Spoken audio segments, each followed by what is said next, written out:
जब आप प्रभु के भरोसे हो जाओगे तो पग पग देखोगे वो कैसे संभालते हैं आपको। उनकी ऐसी मृदु मुस्कान बरसती रहेगी कि तुम बड़े से बड़े दुख को भी मुस्कुराकर सह जाओगे। ऐसा ही है, सब समय, सब जगह, सब ओर से आपकी तरफ सुख की धारा खुल जाएगी। ध्यान दीजिए, सब समय, सब जगह, सब ओर से आपकी तरफ सुख की धारा खुल जाएगी। जिधर से देखो सुख ही सुख आपको डुबो रहा है। किसको? जिसने भजन को पकड़ने के लिए सब कुछ छोड़ दिया है और एकमात्र प्रिया प्रीतम का भरोसा लेकर बैठ गया है, तो दसों दिशाएं उसके लिए मंगलमय हो जाती है। पूज्य राधा बाबा ने कहा कि तुम एक बार राधा कृष्ण बोले तो मानो तुमने मोक्ष के लिए कमर कस लिया। एक बार बोले तो मानो कमर कस लिया और प्रभु की शरणागति को हृदय से स्वीकार किया तो दसों दिशाएं मंगलमयी हो गई। ये कोई प्रवचन नहीं है, ये उनकी छाती की बात है, महापुरुषों के हृदय की बात है। जो ध्यान देना, इस मार्ग में आकर जगत के लोगों को बताना चाहता है कि मैं बहुत बड़ा भगत हूं और अपने को पुजवाना चाहता है, अपना परिचय सबको प्राप्त कराना चाहता है कि मैं बहुत बड़ा भजनानंदी, तपस्वी, त्यागी, सिद्ध साधक, जो भी, ऐसी चेष्टा तुमसे भूल कर भी ना हो। यदि तुमने ऐसी भूल कर दी तो तुम उनको भूल जाओगे जिनके लिए चले हो। सोचो, क्या कोई अपने प्रेमी की गुप्त बातें बाहर बताता है क्या? नहीं ना। तो तुम अपने भगवत कृपा से जो साधन बना है, जो तुम्हारी एकांतिक निष्ठा बनी है, जो तुम्हारे जीवन में त्याग और तप का संग्रह हुआ है, वो तुम कैसे बता सकते हो? गुरुजन अपने निज जनों को उस मार्ग पर दृढ़ होने के लिए अपने अनुभव बताते हैं, ना कि छाप लगाने के लिए। चुपचाप प्रभु के मार्ग में गुरुदेव के बताए हुए साधन शैली से चलो। दूसरों को बताने या सिखाने या दिखाने का बिल्कुल भी भाव नहीं होना चाहिए। प्रचार प्रसार पहले यहां प्रसार करो, अपनी इंद्रियों में, मन में, बुद्धि में।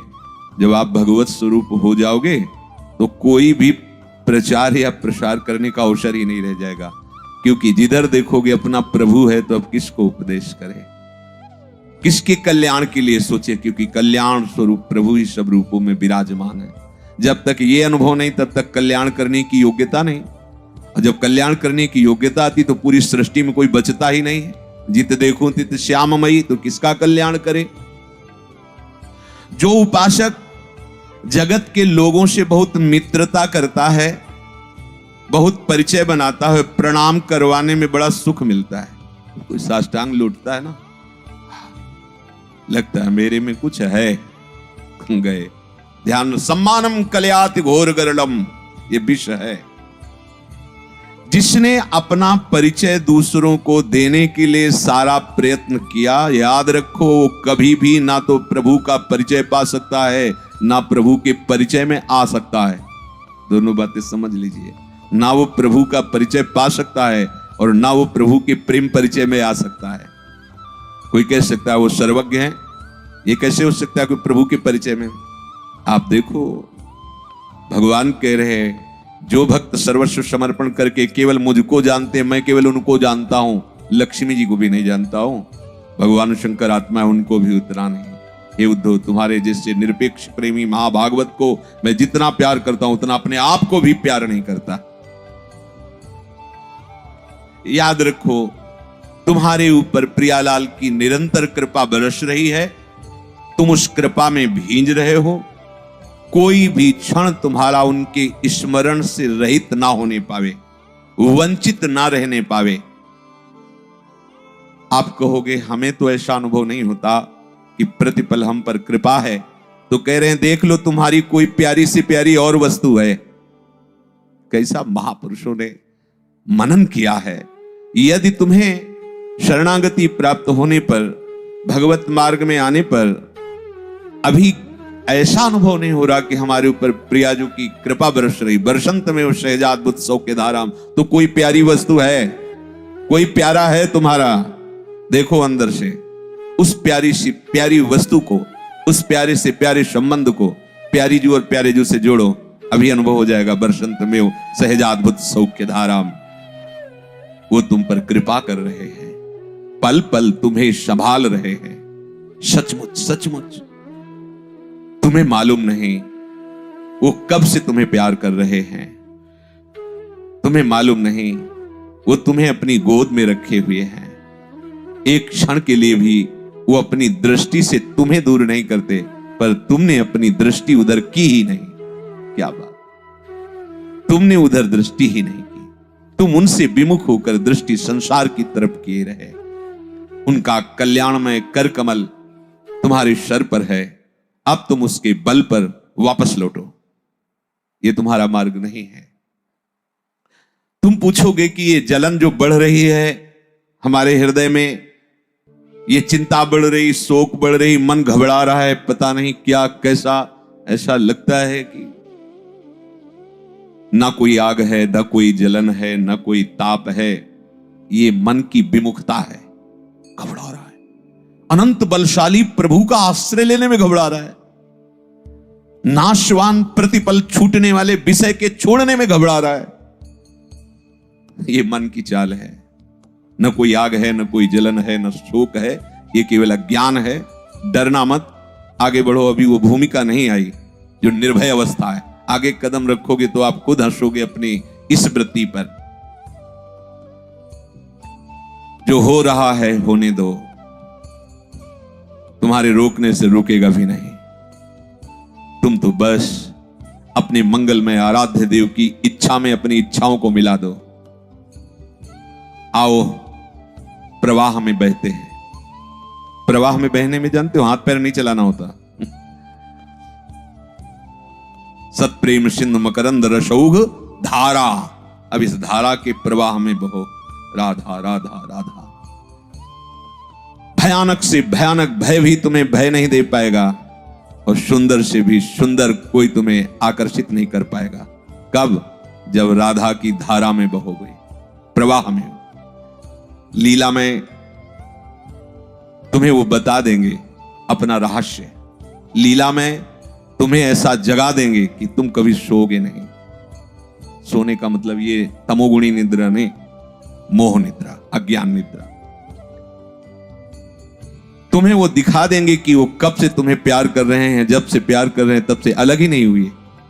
तुम ही भागते रहे, उनकी तरफ कभी देखा नहीं। तभी तो भक्तजन रोते रहते हैं कि कितने अहेतु की कोई हेतु नहीं। आप जैसे महान को मुझ जैसे क्षुद्र से क्या हेतु हो सकता है, पर इतना प्यार। फिर बाद में अनुभव करा देंगे कि तुम उन्हीं के स्वरूप हो, कोई और नहीं। बस उस समय तुम उनके हाथ के विशुद्ध खिलौना बनकर उनकी नित्य लीला में प्रवेश पा जाओगे। जैसे कोई कहता ना कि मैं नित्य लीला में प्रवेश पा रहा हूं, अज्ञान की बात है। जब तक मैं का स्मरण है तो नित्य लीला में कैसे प्रवेश? मैं का विस्मरण ही नित्य लीला में प्रवेश होता है। अपना अस्तित्व खत्म हो गया। ब्रह्म नहीं, माया नहीं, नहीं जीव नहीं काल, अपनी हो सुधि ना रही, एक रहे हो नंदलाल। अब ये लीला में कभी कभी लगता है साधक ये बड़ी बड़ी बातें करके केवल प्रणाम करवाने के लिए ऐसी झूठी बातें बोलता है, केवल सम्मान के लिए। ऐसा क्यों कर रहे हो? वास्तविक सम्मान और वास्तविक प्यार जहां से मिल रहा है वहां से तुम अपना संबंध विकसित करते हो, तो तुम्हें ये झूठा प्यार कब तक संतोष देता रहेगा? विश्वास करो, प्रभु सत्य है, प्रभु नित्य है, प्रभु सर्वत्र है, इसलिए तुम्हें कपट और पाखंड करने की जरूरत नहीं है। ऐसे महापुरुष जन प्यार से समझा रहे, वो सत्य है, वो नित्य है, वो सर्वत्र है, इसलिए तुम्हें पाखंड करने की जरूरत नहीं है, नाटक करने की जरूरत नहीं है। प्रभु तुम्हें बहुत प्यार करते हैं और वो बहुत सर्वशक्तिमान है। अब तुम्हें जितनी शक्ति उन्होंने दी है, बस सारी शक्ति लगा करके उनके भजन में समय व्यतीत करो। विषय चिंतन ना होने पावे। पीछे प्रसंग में चर्चा चल रही थी कि विषय भोग क्रिया नहीं हुई, केवल विषय चिंतन हुआ, उसी से सर्वनाश हो जाता है। अब जो बात कह रहे हैं वो विशेष साधकों के लिए, क्योंकि साधारण जन इसे नहीं समझ पाएंगे। इसमें कह रहे हैं कि विषयों को भोगता हुआ वो हृदय की निर्मलता को प्राप्त होता है। विषय ना भोगता हुआ विषय का चिंतन करते हुए वो सर्वनाश को प्राप्त होता है। यहां कह रहे हैं विषय का चिंतन नहीं, बिल्कुल चिंतन नहीं। चिंतन प्रभु का हो रहा है क्योंकि उसने अपनी बुद्धि प्रभु में प्रतिष्ठित कर दी। ना किसी भोग से राग है, ना किसी भोग से द्वेष है, ना कोई इच्छा है। जब इच्छा ही नहीं तो त्याग क्या। अब भगवत विधान से जो उसके सामने आता है उस भोग को वो भगवत प्रसाद रूप भोगता है। प्रतिपल उसका अंतःकरण निर्मल होता चला जाता है। ये आश्चर्य की बात है। ये स्वयं भगवान कह रहे राग द्वेष वियुक्तैस्तु विषयानिन्द्रियैश्चरन् आत्मवश्यैर्विधेयात्मा प्रसादमधिगच्छति प्रसादे सर्वदुःखानां हानिरस्योपजायते प्रसन्न चेतसो ह्रासु बुद्धि पर्यवतिष्ठते। श्री भगवान कह रहे हैं ये जो अभी हम पहले बोले वो इसी की पुष्टता के लिए बोले। यदि तुम्हारी ऐसी धारणा है जैसा अभी प्रथम में आपने भगवत कृपा शब्दों को सुना, हमारी बुद्धि केवल प्रभु में है और उसको हम सरल भाव से बता रहे हैं। अब हमें वही भोग भोगने हैं जो हम अपनी प्रियाजू को अर्पित कर सके। अपने भोग भोगता नहीं है, भोग भोगता प्रियालाल है, अपने प्रसाद भोगता है। बस सरलता से समझ लो। अगर उसको प्रवीणता से बताएंगे तो अपने वृंदावन वासी हैं, कम समझ में आएगी, क्योंकि इसके समझने के लिए बनारस की बुद्धि चाहिए। ये जो श्लोक है इसके समझने के लिए वेदांत बुद्धि चाहिए, बहुत प्रवीण बुद्धि।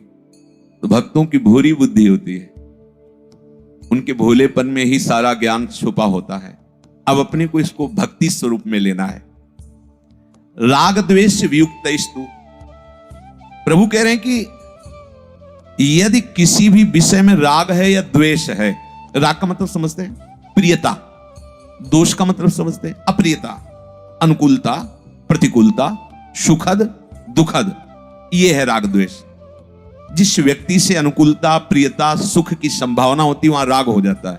ऐसे वस्तु, व्यक्ति, स्थान से, और जहां राग होता है वहां द्वेष जरूर होता है, जरूर होता है। ऐसा नहीं कि आप केवल राग का ही, क्योंकि कुछ वस्तुएं अनुकूल होंगी तो कुछ प्रतिकूल होंगी।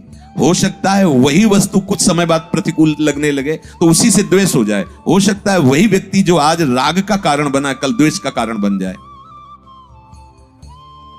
अगर राग द्वेष युक्त बुद्धि है और वो विषयों का चिंतन मात्र करती है तो प्रभु कहते हैं कि उसका उत्थान नहीं होता, पतन हो जाता है, प्रणश्यति, नाश हो जाता है। यहां कह रहे हैं कि जिसकी बुद्धि प्रभु में स्थित है, कैरुआ भाव रहस्य पारगमती श्री राधिका प्रियशा, लाडली जू के प्राण प्यारे प्रीतम और प्रीतम की प्राण प्यारी लाडली जू, इन दोनों के प्रेम रहस्य में जिसकी बुद्धि स्थित है वो विषयान ग्रहणंतु मुंचंतु हुआ, वो विषय भोग करे या उसका त्याग कर दे, वो बहिर्मुख पुरुषों का संग करे या ना करे, वो शास्त्र के अनुसार कार्य करे या ना करे। क्यों? क्योंकि जो दंड मिलता है या पुरस्कार मिलता है वो बुद्धि जब अहम धर्म से युक्त होकर कार्य करती, मैंने ये भोगा, मैंने ये किया, अब अवश्य में भोक्तव्यम कृतम कर। अब बुद्धि तो लगी प्रभु में, प्रभु के चिंतन में। अब उसके शरीर को जो भी भगवत प्रसाद रूप प्राप्त, उसके हृदय को पवित्र करने वाला होता, मलिन करने वाला नहीं होता।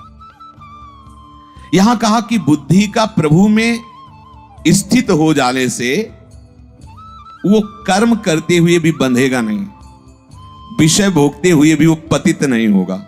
ये बहुत आंतरिक रहस्य की बातें हैं जिनको बहुत संभाल करके भक्ति परक बता रहे हैं। तो जो ज्ञान परक है वो इसका थोड़ा सा अलग स्वरूप है। जब मार्ग ही नहीं चलना तो उसकी चर्चा क्या करें। वो मार्ग, हमें जो चलना है उसको समझिए। बहुत ही सुंदर बात है, बहुत सुंदर बात है। वशीभूत अंतःकरण वाले उपासक का राग द्वेष रहित अपने वश में की हुई इंद्रियों का विषय का सेवन करता हुआ वो हृदय की निर्मलता को प्राप्त होता है। बड़ी बात, ये बड़ा गुप्त बात है। संपूर्ण दुखों का नाश करने वाला बन जाता है, हृदय शुद्ध हो जाता है। उपासक की बुद्धि निसंदेह परमात्मा में स्थित हो जाती, भोग भोगते हुए भी, यद्यपि वो भोगता नहीं है। यहां तो अंतःकरण को वश में करने वाला शब्द है। मन हमारा प्रभु के चरणों में, बुद्धि प्रभु के निश्चय में, चित्त प्रभु के लीला गुण नाम चिंतन में, अहम दासत्व में। अब फर्क नहीं पड़ने वाला, अब जो होगा वो महामोद मंगल में होगा। इसके अंतःकरण में इच्छा नहीं है। ध्यान कीजिए, बंधन का कारण चाह है, इच्छा है, इच्छा नहीं अंतःकरण, क्योंकि वो हर समय प्रभु का चिंतन करता है। अब संयोग वशात अनुकूल या प्रतिकूल कोई भी परिस्थिति, व्यक्ति, वस्तु, स्थान आता है, वो आराम से उसमें विचरण कर रहा है, बाहर से दिखता है, लेकिन अंदर से वो प्रभु के चिंतन में। अब कोई फर्क नहीं पड़ने वाला। जैसे पीछे एक बार भगवान रास में विलंब से, नित्य रास जो गोपी जनों का होता था, गोपी जनों के मध्य, ये नवनिवृत्त निकुंज का नहीं, वो विलंब से आए तो उन्होंने, प्रीतम बहुत विलंब हो गया आज, वह यमुना के पल्ली पार गुरुजी पधारे हैं, उनके दर्शन, तो आपके गुरुजी, तो हम भी प्रणाम करके आते। बोले ऐसे नहीं जाया जाता, गुरुजनों के पास कुछ लेके जाया जाता है।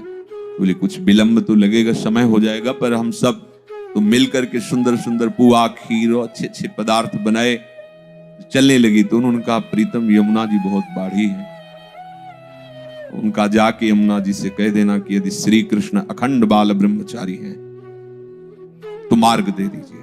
गई, पर यह बात सुनकर उनको हंसी आई। जो ही कहा तो यमुना जी ने मार्ग दे दिया, ऐसे ही थल की तरह वो जल में निकल गई। गई तो महर्षि दुर्वासा जी बड़े महामहिम हैं, प्रणाम किया, कहा भगवान भोग लाइए, मुंह बगाड़, कोई पुआ कोई खीर, तो पहाड़ जैसा पूरी ब्रज गोपियां सब, और बड़ी भावुक।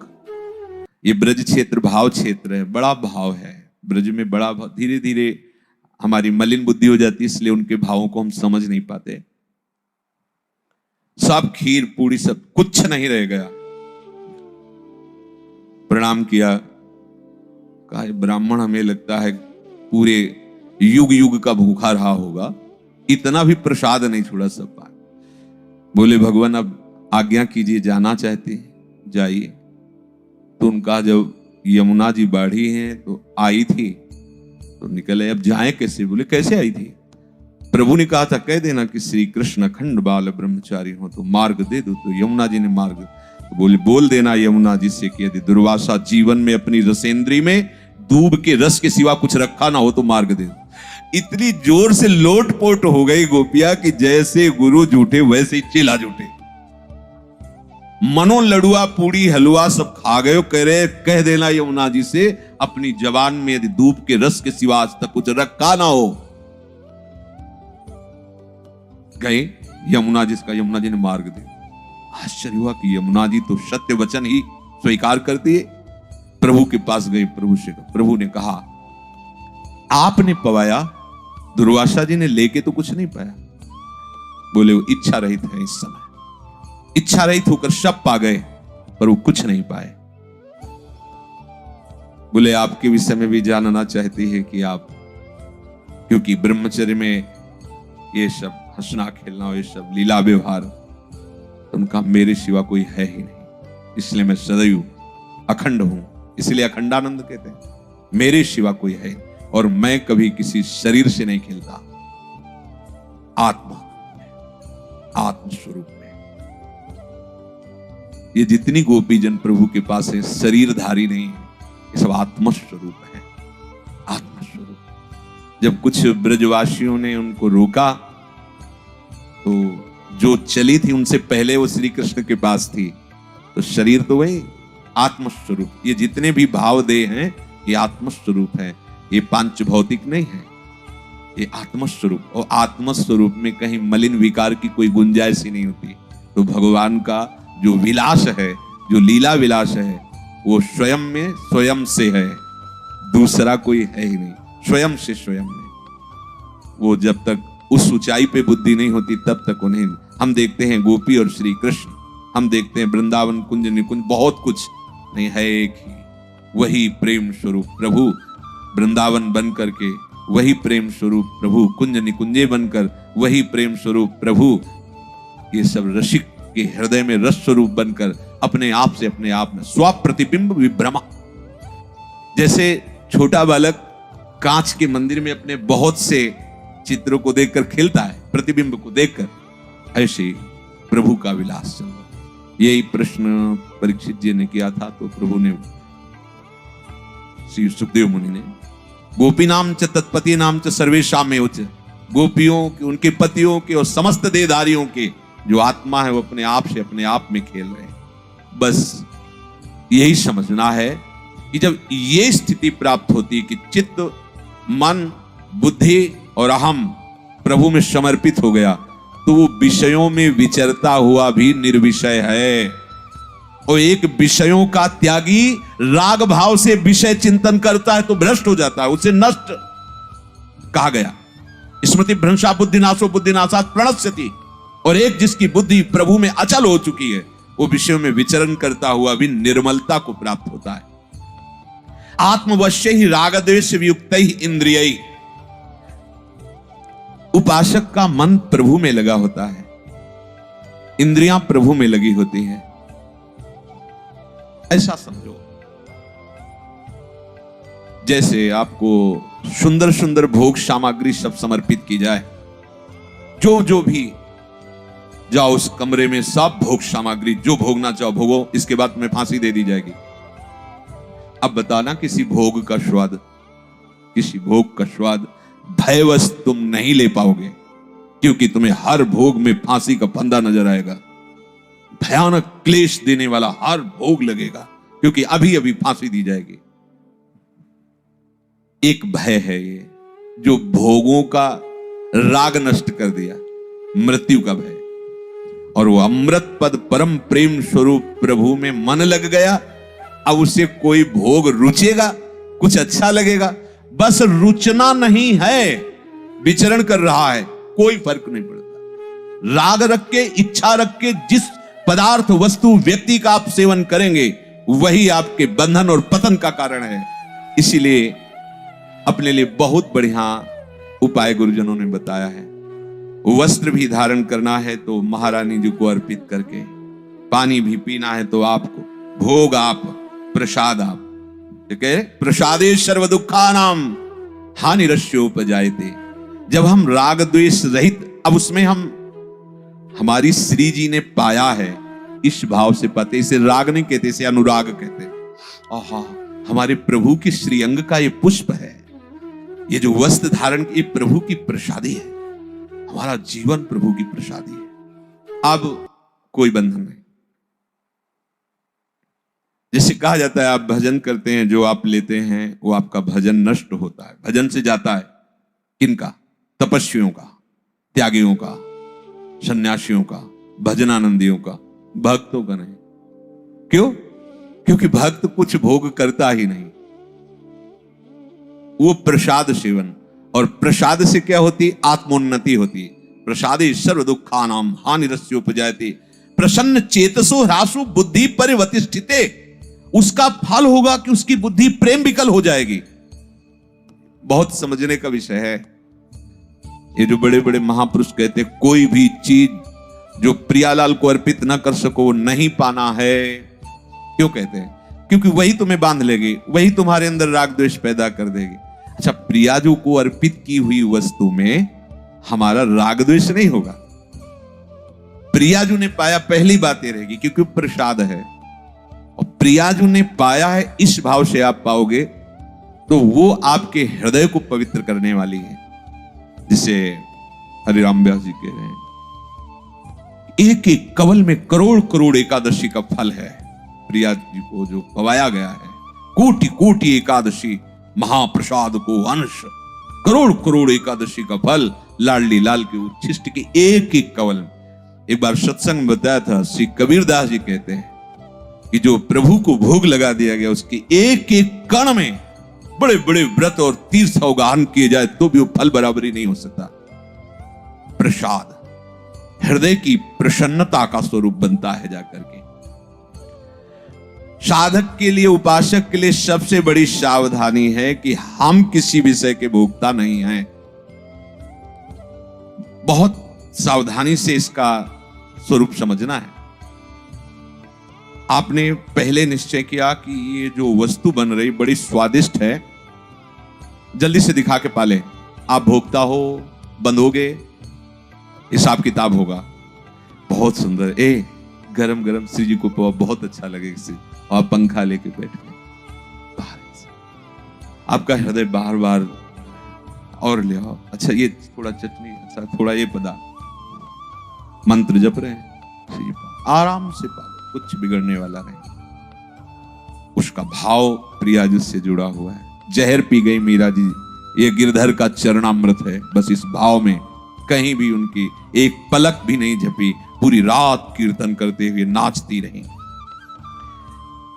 जो उपासक इन इंद्रियों के वशीभूत होकर कोई भी भोग करता है वो पतन का कारण है। भोग करे या न करे, उसका चिंतन करता है तो पतन का कारण है। प्रभु कह रहे हैं कि विषयान चरण, जिसका अंतःकरण अपने वश में है, जिसकी इंद्रियां राग द्वेष से रहित हैं, वही वश में किए हुए है। ऐसा साधक इंद्रियों से विषयों का सेवन करे, सब प्रकार का व्यवहार करे, पर उसका अंतःकरण निर्मल ही होता चला जाए। मूल बात समझ रहे ना? सब प्रकार का व्यवहार, खान पान, घर परिवार, नौकरी पेशा सब कर रहा है, लेकिन सबका उद्देश्य केवल प्रियालाल के प्रति है। अब वो प्रतिदिन उन्नति को प्राप्त होता चला जाए। कोई भी भोग मेरे लिए नहीं, बस ये बात समझ लीजिए। और वैसे भी देखा है, हर वस्तु का स्वाद बढ़ जाता है जब प्रभु को अर्पित कर दी जाती है। गांव में अपने सत्यनारायण की कथा होती थी तो पंजीरी और पंचामृत पर तो अपने लोग डबल डबल बार उसके एक चम्मच पंचामृत मिलता। घरों में खूब दूध होता, गांव में तो गायें और सभी रहते, खूब वो स्वाद कहीं नहीं मिलता। चाहे 5 लीटर चीनी और डाल के वैसे ही बना लो, वो जो स्वाद भगवत कीर्तन, भगवत कथा के बाद भगवत अर्पित करके इतनी पंजीरी और वो पंचामृत, तो ऐसा लगता था कि अगर ये लोग रोके ना तो कई बार लाइन में लग के ले। देखो प्रियालाल का थोड़ा सा भी किनका जब आता कितना सुख मिलता है। प्रसन्न चेतसो ह्रासो, कोई भी चीज अमनिया नहीं लेनी, क्योंकि मैं भोगता नहीं हूं। ये बात समझ जाओगे तो बहुत करुणा करके प्रभु ये रहस्य बता रहे हैं। जो राग द्वेष रहित होकर विषयों का सेवन करता है तो उसका मन प्रसन्न रहता है। और ये मानसिक सबसे बड़ी तपस्या होती है, अपने मन को प्रसन्न रखना। बोले हम भी तो मन को प्रसन्न रखने के लिए करते हो, जो जो कहता वही कर। मन प्रसन्न करने के लिए नहीं, मन को हर्षित करने के लिए करते हो। तो हर्ष का द्वंद्व है शोक, फिर शोकित ही होते हो। और प्रसन्नता भगवत स्वरूप है। मन को प्रसन्न रखना, संतुष्टायेन केनवा, वो तभी हो सकता है जब भगवत प्रसाद के केवल भोक्ता हो। संतों ने ऐसे अनुभव करके कहा है, ऐसे नहीं कहा कि आप एक बूंद पानी भी स्वयं मत पीजिए, उनको अर्पित कर। बहुत सुंदर सहज अपने, इसी को ज्ञान में दूसरा स्वरूप है, लेकिन अपने जो प्रेम मार्ग में है वो है कि हम स्वयं के भोक्ता नहीं हैं। अब आप देखो कौन सी वस्तु आप श्री जी को अर्पित करके प्रसाद रूप में पाते हैं और कौन से स्वयं भोक्ता बनते हैं। अभी पीछे चर्चा में आया था कि यदि आप इस धारा में नहीं बह रहे या नहीं भींज रहे तो आपकी कोई प्यारी वस्तु है, बस उसी को समझ लीजिए। जब कोई प्यारी वस्तु नहीं, केवल प्यारी जो और प्यारे जो, तो पूरे निर्भय होकर विचरण करो। कोई विश्व ब्रह्मांड में तुम्हें फांस नहीं सकता, कोई नहीं फांस सकता, क्योंकि माया उन्हीं की तो है, किसी और की थोड़ी है। यहां मन प्रसन्न, देखो ना श्री जी का प्रसाद। अच्छा, प्रारंभ से ही प्रसन्नता हुई, अभी उसको पाया नहीं, अभी श्री जी का, अच्छा श्री जी के जन है, श्री जी से संबंधित कोई अपने हृदय में आनंद आ रहा है, ये तपस्या हो रही है। भगवान के विषयों का सेवन कर रहा है, हृदय निर्मल हो रहा है, तप संग्रह हो रहा है, अंतःकरण की प्रसन्नता को प्राप्त होता है। ये प्रसन्नता सबसे बड़ी मानसिक तपस्या है, शारीरिक और वाचिक तपस्या से श्रेष्ठ होती है मानसिक तपस्या। अतः उपासक को कभी भी स्वयं राग पूर्वक विषयों का सेवन नहीं करना चाहिए, कुछ भी श्री जी को, और हृदय से मान के कि मैं प्रिया जी को पाना चाहता हूं। अगर हृदय में ये प्रबलता है कि जल्दी से दिखा दूं मैं पाऊं, तो मुझे लगता नहीं पाना चाहिए, नहीं, क्योंकि हम जिस मार्ग के पथिक हैं, आज इसने ये हलचल पैदा करके हमारे हृदय की भावना को बिगाड़ा, कल और बड़ी हलचल पैदा करेगा, हम चांस ही नहीं देंगे। अगर ये बात है प्रिया जी को बिल्कुल सहर्ष, जो साधक राग पूर्वक किसी विषय का सेवन करता है, द्वेष पूर्वक उसका त्याग करता है, उसका अंतःकरण मलिन होता है। द्वेष पूर्वक त्याग करना और राग पूर्वक सेवन करना दोनों बराबर अंतःकरण को मलिन करते हैं। इसलिए न राग न द्वेष। निर्णय क्या? जो प्रियालाल पाएंगे वही पावेंगे। हम प्रियालाल के चरणों में शयन करते हैं, हम प्रियालाल के साथ रहते हैं, प्रियालाल के प्रसाद भोगता है, बस निर्भय हो जाओ, कोई तुम्हें नहीं बांध पाएगा। देखा है, एक अचला भी पहले धो करके, फिर रज में ऐसे करके, फिर श्री जी के चरणों पे रख के फिर सेवन करते। महापुरुषों को देख, एक कुछ भी अगर अपने को सेवन करना है तो हमने देखा पहले उसे धोना, तो ऐसे रज में ऐसे करके ऐसे रख के और फिर श्री जी के सामने रखे, पहले रजरानी परम पवित्र, अब वो श्री जी के, अब वो प्रसाद स्वरूप लेके, जैसे कोई ऐसे तो फिर गुरु चरणों के सामने भावना करके उनको लंगोटी आदि वस्तु कुछ भी अमन यहाँ। वैसे सिद्धांत भी है, वैष्णव सिद्धांत भी है, तुम्हें निवेदित भोजन करें, जितना भी पट प्रसाद इस स्वरूप ही धारण करे, कोई भी अमनिया चीज नहीं, आप बंधन मुक्त हो जाओगे। क्योंकि जो ज्ञान का मार्ग है वो थोड़ा अलग है, यहाँ वो देखता ही नहीं अपने में, वो आत्मस्वरूप में गुणानुगुण वर्तनते, बिल्कुल कहीं भी वो, तभी 5वें अध्याय में गीता जी में भोगता हुआ, देखता हुआ, सूंघता हुआ, करता हुआ भी कहीं नहीं बंधता, क्योंकि हर समय वो अलग क्षेत्र है। यहाँ ऐसे वही जो आत्मानंद है वही हमारे प्रिया प्रीतम है, यहाँ ऐसे है, जो भी इनसे और जो इनको नहीं वो अपने को नहीं। बैठा लो हृदय में, देखो, जांच करो। जो प्रसादे सर्व दुखानाम हानिरस्योपजायते, जो राग द्वेष रहित होकर भगवत प्रसाद का सेवन करता है, उसे समस्त दुखों को कभी नहीं भोगना पड़ता। समस्त शब्द इसलिए आ गया, पीछे संचित कर्म, आगे क्रियमाण कर्म और वर्तमान का प्रारब्ध, उसे भोगना नहीं पड़ता।